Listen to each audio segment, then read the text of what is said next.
നമ്മൾ പുതിയ വീഡിയോയിലേക്ക് എല്ലാവർക്കും സ്വാഗതം. അപ്പോൾ ഇന്ന് നമ്മൾ വന്നിട്ടുള്ള വീഡിയോ എന്ന് പറഞ്ഞത് കിച്ചൻ്റെ ഒക്കെ വർക്കാണ് കേട്ടോ. അപ്പോൾ അലമാരുണ്ട്, കിച്ചൺ ഉണ്ട്, ഹാൾ ഷോക്കേസ് ഉണ്ട്. അപ്പോൾ അതാണ് നമ്മളെ വീട്. വലിയ വീടാണ് അത്യാവശ്യം. പിന്നെ വീടൊക്കെ അത്യാവശ്യം ബാക്കൊക്കെ റൂമുകൾ തിരിച്ചാൽ മതി, കിച്ചണൊക്കെ എക്സ്ട്രാ എടുത്തതാണ്. അപ്പോൾ അതാണ് വീടിൻ്റെ ഫ്രണ്ട് ഭാഗം കേട്ടോ.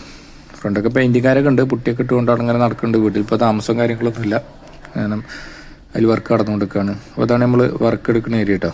ഈ പുറകുവശത്തായിട്ടുള്ള ഷീറ്റിൻ്റെ അവിടെ നമ്മൾ വർക്ക് എടുക്കുന്നത്. അവിടെ കറണ്ട് നല്ല പോക്കാണ്. ഇപ്പോൾ നമ്മൾ ഫുഡ് കഴിച്ച് വന്നപ്പോൾ ഇങ്ങനെ ജസ്റ്റ് ഒരു വർക്ക് നടക്കുന്ന വീഡിയോ എടുത്തെന്നുള്ളൂ. അതാണ് ഫ്രെയിമും കാര്യങ്ങളൊക്കെ സെറ്റാക്കിയിട്ടുണ്ട്. പിന്നെ കുറേ ഫ്രെയിമുകൾ അവിടെ നമ്മൾ പോയി ഫിറ്റ് ചെയ്തിട്ടുണ്ട്. ഈ അലമാര, ഹാൾ ഷോക്കേസ് അങ്ങനെയൊക്കെ ചെയ്യാനാണ്. അപ്പോൾ വർക്കിൻ്റെ വീഡിയോ ഒക്കെ ഇട്ടിട്ട് നമ്മൾ കുറേ ദിവസങ്ങളായി.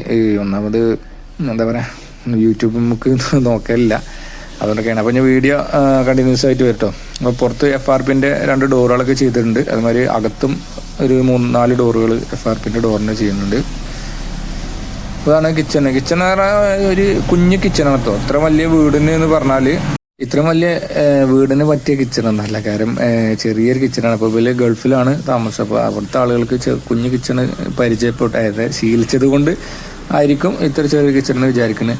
അതാണ് കിച്ചൺ ഇത്രത്തിനുള്ളൂ. ഇവിടെ ഈ അടിഭാഗത്തൊരു ഡോറ്, പിന്നെ ഇവിടെ മോൾ ഭാഗത്ത് ബോക്സ് വരും, പുറത്ത് സെറ്റ് ചെയ്യുന്നുണ്ട്. പിന്നെ ഇവിടെയും ഒരു ബോക്സ് വരും, ഒരു L ടൈപ്പിലായിട്ട്. പിന്നെ മുകളിൽ റാക്കിൻ്റെ മുകളിൽ ഡോറ് കൊടുത്തിട്ടുണ്ട്. പിന്നെ അടിയിൽ ഷോക്കേസ്, അതിന് ഇത്ര തന്നെ ഉള്ളൂ. ഇതാണല്ലേ ഈ കുറഞ്ഞ ഏരിയയാണ് കിച്ചൺ വരുന്നത് കേട്ടോ.